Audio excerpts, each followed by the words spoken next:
Assalamualaikum warahmatullahi wabarakatuh. Halo teman-teman, ketemu lagi dengan aku Septi Afriani. Nah, kali ini kita akan melanjutkan yang part satunya tentang pembahasan soal tryout ya. Buat teman-teman yang belum nonton pembahasan part satunya, boleh banget kalau nonton dulu yang part satunya ya.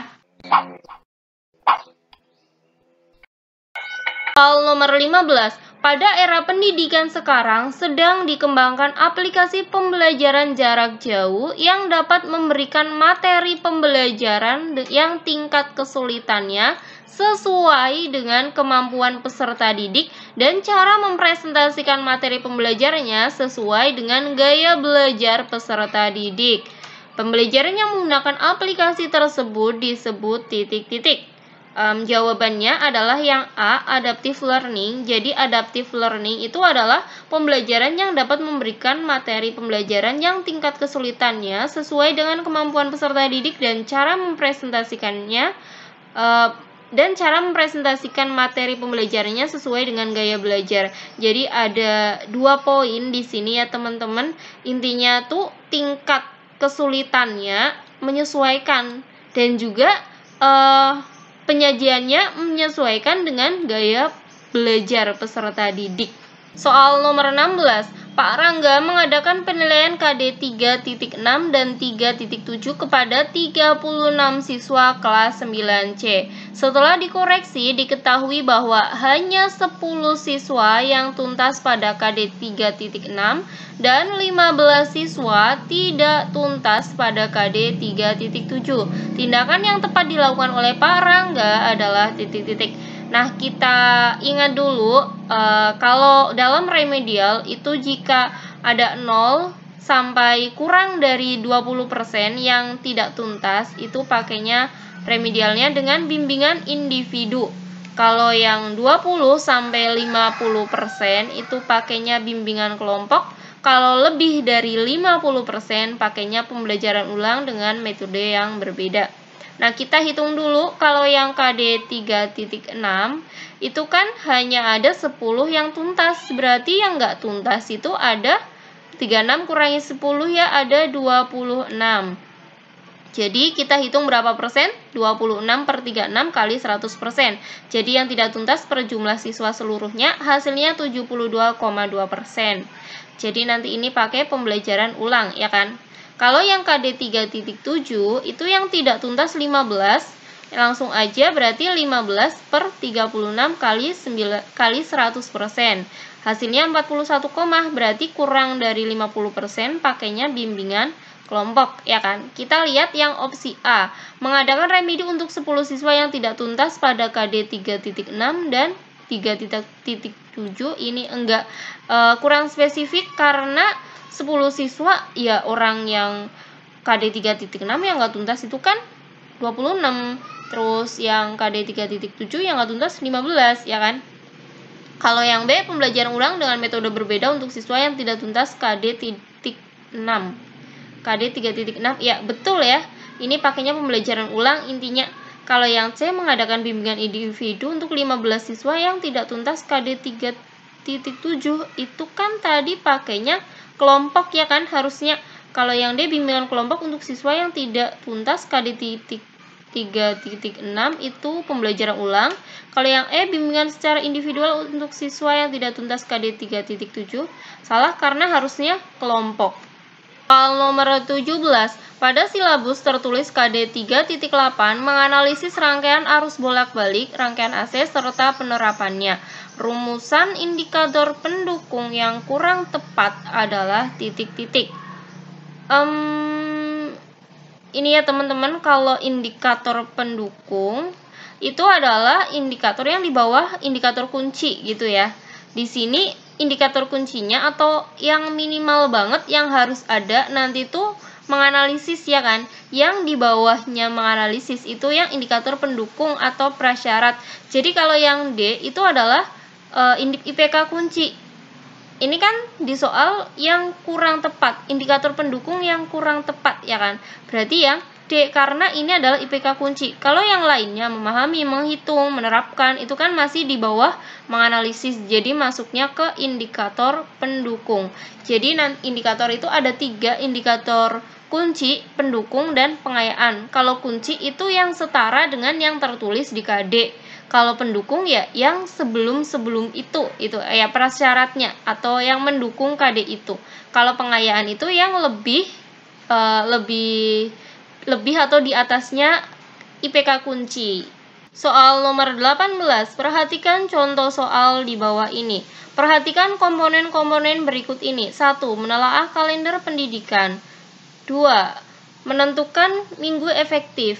3. Mendistribusikan alokasi minggu efektif terhadap KD. 4. Menentukan jumlah tema dan subtema. Ini nomor 5 harusnya soalnya ya teman-teman, aduh maaf ya. Komponen di atas termasuk dalam penyusunan titik-titik. A. Prota, B. Promes, C. Indikator pencapaian kompetensi, D. Pemetaan KD, atau E. Semua jawaban benar. Contoh soal di atas tidak sesuai dengan kaidah titik-titik. Jadi kita bahas dulu dalam penyusunan. Soal pilihan ganda itu ada 3 kaidah yang harus diperhatikan. Yang pertama adalah kaidah materi yang mencakup soal sesuai dengan indikator. Jadi misal indikatornya A, ya nanti soalnya mengarah ke indikator A tersebut. Terus pilihan jawaban harus homogen dan logis. Jadi misalnya pilihan jawabannya itu semuanya nama-nama hewan, ya nanti pilihan jawabannya jangan ada yang nama tumbuhan. Itu kan nggak homogen. Kalau yang selanjutnya memiliki 1 jawaban yang benar, jadi nggak boleh jawabannya ada 2 yang benar. Yang selanjutnya adalah kaidah konstruksi. Ini yang paling banyak ya teman-teman. Jadi yang pertama itu pokok soal dirumuskan secara jelas dan tegas. Ini udah aku pernah buat contoh soalnya, ada di video tryout kalau nggak salah. Jadi intinya ya harus yang jelas gitu loh, soalnya apa, maunya apa, nanti pilihan gandanya jadi ada jawabannya, itulah intinya. Terus kalau yang nomor 2, pokok soal dan pilihan jawaban merupakan pernyataan yang diperlukan saja. Ya pasti teman-teman udah tahu lah ya, biasanya itu kan ada soal yang menjelaskan ini adalah tapi ternyata soalnya apa gitu. Jadi tanpa kalimat sebelumnya pun kita udah bisa jawab soal ya kan. Nah itu yang nggak baik. Soal nomor 3, yang selanjutnya nomor 3, soal tidak memberikan petunjuk ke arah jawaban yang benar. Nah, contoh soalnya itu udah pernah aku buat di video tryout juga.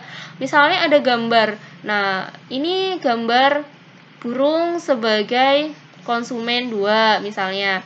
Padi sebagai produsen. Nah, yang berperan sebagai produsen adalah ya padi, karena di gambar itu udah ada penjelasannya, udah ada keterangannya, ya kan? Nah, itu yang nggak baik. Atau misalnya tentukan subjek, predikat, objek. Nah, udah ada keterangannya tuh di soal. Ya, itu yang nggak baik karena memberi petunjuk ke arah jawaban yang benar. Yang nomor 4, soal tidak mengandung pernyataan yang bersifat negatif ganda. Itu maksudnya, misalnya di soal itu berikut ini yang bukan kecuali gitu. Ya, itu negatif ganda ya. Yang nomor 5, panjang rumusan pilihan jawaban harus relatif sama. Ya, pasti udah kelihatan ya, teman-teman udah tahu lah. Kalau yang nomor 6, pilihan jawaban tidak mengandung semua pilihan jawaban di atas benar, atau semua pilihan jawaban di atas benar, atau semua jawaban benar, semua jawaban salah. Nah, itu nggak baik, nggak boleh.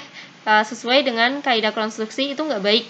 Kalau nomor 7, pilihan jawaban angka diurutkan berdasarkan urutan besar kecilnya nilai angka tersebut. Jadi diurutkan. Kalau nomor 8, gambar grafik, tabel, diagram, dan sejenisnya yang terdapat pada soal harus jelas dan berfungsi. Jadi maksudnya gini, misalnya di gambar itu ya emang udah jelas ya, kualitasnya jelas, bagus. Tapi teman-teman, kalau di gambar itu tetap harus ada keterangannya. Misalnya kayak misal matahari, bulan, bumi ya dalam soal gerhana. Ya udah kelihatan ya, pokoknya matahari yang paling gede, ya bulan yang paling kecil, ya kan udah kelihatan. Tapi teman-teman tetap harus ditulis ini matahari, di bawahnya ditulis matahari, ini bulan. Nomor 9, butir materi soal jangan bergantung pada jawaban soal sebelumnya.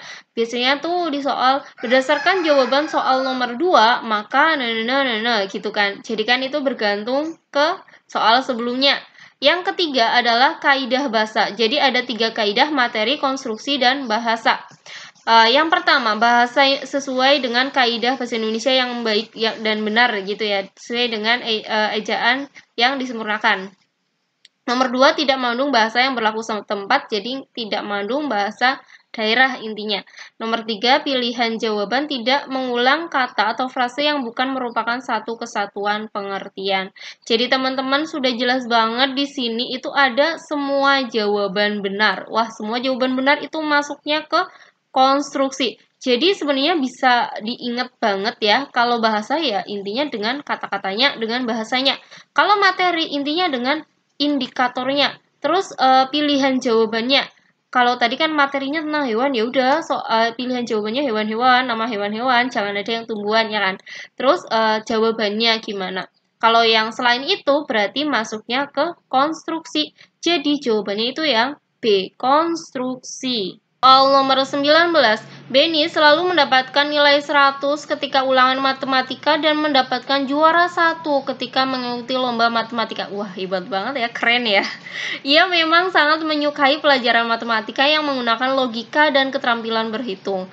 Namun ia mengalami kesulitan ketika pelajaran menyanyi dan menggambar sehingga nilainya kurang dari KKM. Jenis kesulitan belajar yang dialami Benny disebut titik-titik. Kita bahas satu-satu ya teman-teman. Kalau A, learning disorder itu adalah kekacauan belajar. Jadi respon yang bertentangan dengan biasanya.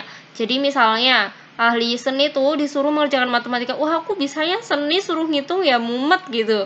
Jadi itu masuk ke learning disorder ya, seperti yang di soal ya. Ini masuknya ke learning disorder. Kalau yang B, learning dysfunction itu kesulitan pada proses belajar yang berfungsi baik walaupun tidak ada gangguan mental, fisik, dan lain-lain. Jadi misalnya sebenarnya dia itu pintar nyanyi, cuma karena nggak pernah dilatih, nggak pernah bernyanyi, ya sulit untuk menyanyi itu sih, karena nggak biasa, nggak dilatih. Kalau yang C, learning disabilities itu ketidakmampuan belajar yang mengacu pada gejala ketika peserta didik tidak mampu belajar. Kalau yang D, underachiever itu sebenarnya IQ-nya tinggi, tetapi hasil belajarnya itu setara dengan siswa yang IQ-nya rendah. Kalau yang E, slow learner itu siswa lambat dalam proses belajar. Jadi butuh waktu yang lebih lama daripada siswa lain yang IQ-nya sama. Jadi udah jelas ya teman-teman, jawabannya itu yang A, learning disorder. Buat teman-teman guru SD, boleh banget kalau teman-teman itu buka playlist. Di sini tuh bakal ada banyak banget video, khususnya video yang profesional untuk guru SD. Ada yang fisika, matematika, biologi, bahasa Indonesia, dan ada video TO dan prediksi juga. Ini emang aku buat untuk persiapan SKB yang kemarin, tapi insya Allah ini masih bisa digunakan untuk persiapan P3K. Soal nomor 20, Pak Budi akan mengadakan penilaian harian. Pak Budi sudah membuat 40 soal dan membagikan soalnya ke siswa. Kemudian Pak Budi meminta siswa yang duduk sebelah kanan mengerjakan nomor genap, sedangkan siswa yang duduk di sebelah kiri mengerjakan soal nomor ganjil. Penilaian yang dilakukan oleh Pak Budi tidak sesuai dengan prinsip penilaian, yaitu titik-titik. A, adil. Adil itu adalah maksudnya penilaian tidak menguntungkan atau merugikan peserta didik. Ya, jawabannya itu yang A, ya kan? Karena di sini itu ya kita nggak ngerti ya antara soal yang nomor ganjil, nomor genap itu gimana. Jadi kan nggak adil gitu loh buat siswa yang lain karena dipisah yang kiri kanan gitulah. Kalau yang B, objektif itu penilaian didasarkan pada prosedur dan kriteria yang jelas, tidak dipengaruhi subjektivitas penilai. Jadi biasanya disebutkan objeknya atau namanya gitulah, bergantung pada subjektivitasnya penilai. Kalau yang C, terbuka, itu prosedur penilaian, kriteria penilaian, dan dasar pengambilan keputusan dapat diketahui oleh pihak yang berkepentingan. Intinya bisa di-share atau dibagikan, atau intinya bisa diakses oleh pihak-pihak yang berkepentingan. Akuntabel itu penilaian bisa dipertanggungjawabkan. Terpadu itu penilaian oleh pendidik merupakan salah satu komponen yang tidak terpisahkan dari kegiatan pembelajaran. Tadi sudah jelas ya teman-teman, jawabannya itu yang A, karena tadi bisa menguntungkan atau merugikan peserta didik yang lainnya. Nomor 21. Pak Chandra memberikan suatu ilustrasi dalam pelaksanaan servis bola voli. Peserta didik diminta untuk mencatat permasalahan yang muncul secara berkelompok.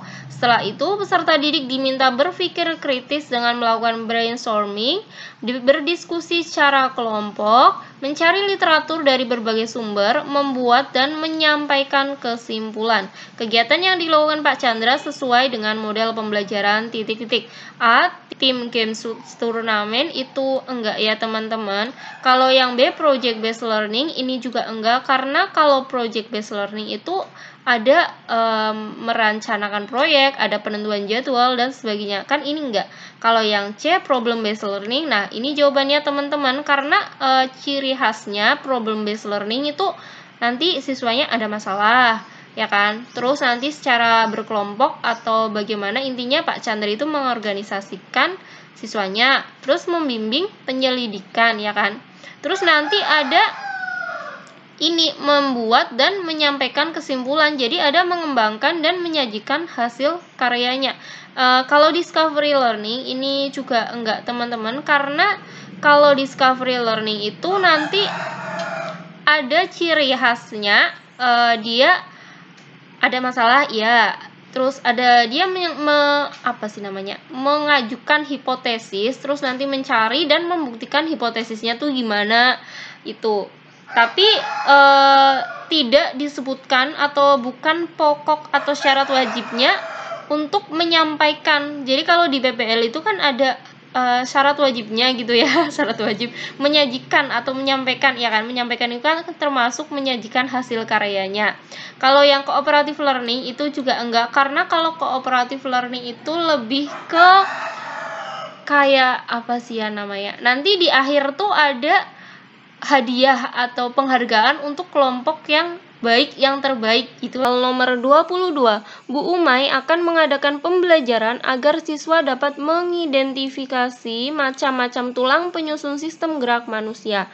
Media pembelajaran yang tepat digunakan oleh Bu Umay adalah titik-titik. Kita ingat dulu kerucut pengalamannya Edgar. Jadi kalau misal kita lihat ke kerucutnya ini, dari media itu dari abstrak ke konkret, itu dari yang paling abstrak itu yang verbal, dalam hal ini tuh audio ya, intinya mendengarkan, baca, dengarkan kan. Visual itu yang penglihatan, bisa audio visual juga termasuk ya, setelah visual nanti audio visual kan. Terus terlibat dan berbuat. Nah, kita lihat di pilihan gandanya mana yang media itu paling konkret. Kalau gambar doang itu maksudnya visual, jadi enggak. Video itu audio visual, jadi enggak juga. Ini masih dalam urutan yang belum paling konkret kan. Kalau rekaman berarti kan audio ya, masih ke verbal, enggak. Alat peraga, nah ini nih jawabannya, jadi yang D, alat peraga kerangka manusia. Soal nomor 23, Bu Susi mengadakan penilaian KD 3.6 pada kelas 7C yang terdiri atas 36 siswa. Dari hasil penilaian diketahui bahwa sebanyak 14 siswa mendapat nilai di bawah KKM. Kemudian Bu Susi memberikan tugas secara individu sebagai kegiatan remedial kepada siswa yang tidak mencapai KKM. Menurut Anda, bagaimana tindakan Bu Susi? Jadi kita ingat dulu kalau remedial yang tidak tuntas kurang dari 20% itu pakai individu, kalau yang 20 sampai 50 pakai kelompok, lebih dari 50 pakai pembelajaran ulang. Kita hitung dulu, yang tidak tuntas itu kan ada 14 per 36, itu nanti dihitung hasilnya 38,89%. Harusnya kan pakai kelompok. Tapi di sini pakai individu, ya kan? Menurut teman-teman udah tepat apa belum? Berarti kalau kan belum tepat ya kan? Kalau yang A berarti kan salah, yang B juga salah karena ini sudah tepat. Kalau yang C kurang tepat karena jumlah siswa yang tidak tuntas 44%. Ini bukan 44% ya teman-teman. Kalau yang D kurang tepat karena jumlah siswa yang tidak tuntas sebanyak 39%. Ini 38,89. Jadi kalau dibulatkan 39% ya teman-teman. Kalau yang E tidak tepat karena yang tidak tuntas lebih dari ini salah. Soal nomor 24, Pak Tio sedang mengajar jenis kebutuhan manusia. Pak Tio dan siswa sudah membahas tentang pengertian 3 macam jenis kebutuhan manusia. Kemudian Pak Tio meminta siswa menyebutkan contoh kebutuhan primer dan tersier. Teori belajar yang sesuai dengan kondisi ini adalah titik-titik. Kita bahas satu-satu ya teman-teman. Kalau yang A, humanisme, itu belajar dimulai dan bertujuan untuk memanusiakan manusia. Intelektual dan emosional itu sangat penting. Kalau di humanisme, konstruktivisme itu membangun pengetahuan dari pengalaman. Jadi siswa itu mengalami sendiri, bisa dengan praktikum atau yang lainnya. Kalau yang C, kognitivisme itu menggunakan perkembangan kognitif siswa. Bisa menghubungkan dengan pengetahuan sebelumnya. Dengan kan ada asimilasi, akomodasi gitu kan teman-teman. Jadi aku udah pernah membahas teori belajar di video yang sebelumnya. Nanti aku tulis linknya di deskripsi video. Kalau sibernetik, jawabannya yang C ya teman-teman. Kenapa? Karena di sini itu udah ada jenis kebutuhan ya. Kebutuhan primer itu adalah ini. Kebutuhan tersier itu adalah yang ini gitu kan. Terus habis itu disuruh menyebutkan contoh. Berarti kan nanti siswa akan menghubungkan yang termasuk atau contoh-contoh yang berhubungan dengan kebutuhan itu apa gitu loh. Kayak menghubungkan dengan pengetahuan yang sebelumnya. Kalau yang D, sibernetik itu mementingkan sistem informasi. Biasanya itu di soal dituliskan berhubungan dengan internet gitu. Behaviorisme itu memandang perubahan tingkah laku akibat interaksi stimulus dan respon. Terus ini pembelajarannya lebih ke teacher center learning, siswanya pasif dan siswa itu dianggap tidak mempunyai pengetahuan awal. Soal nomor 25, seorang guru PJOK akan melakukan penilaian pada KD 4.2 mempraktikkan hasil analisis keterampilan gerak salah satu permainan bola kecil. Guru tersebut mengadakan penilaian praktik dengan instrumen penilaian skala penilaian. Tindakan guru PJOK tersebut sesuai dengan prinsip penilaian titik-titik. Kalau yang A, beracuan kriteria itu adalah penilaian didasarkan pada ukuran pencapaian kompetensi yang ditetapkan. Kalau sahih itu penilaian didasarkan pada data yang mencerminkan kemampuan yang diukur. Jadi jawabannya itu yang B. Kenapa? Karena ini kan akan menilai keterampilan ya kan. KD 4 kan keterampilan. Nah, pakainya itu penilaian praktik itu kan keterampilan dan skala penilaian. Berarti instrumennya kan juga instrumen keterampilan. Jadi udah sesuai gitu loh, mencerminkan kemampuan yang diukur. Kalau yang akuntabel itu penilaian dapat dipertanggungjawabkan. Terpadu itu penilaian oleh pendidik merupakan salah satu komponen yang tak terpisahkan dari kegiatan pembelajaran. Menyeluruh itu adalah mencakup semua aspek kompetensi dan dengan menggunakan berbagai teknik penilaian yang sesuai.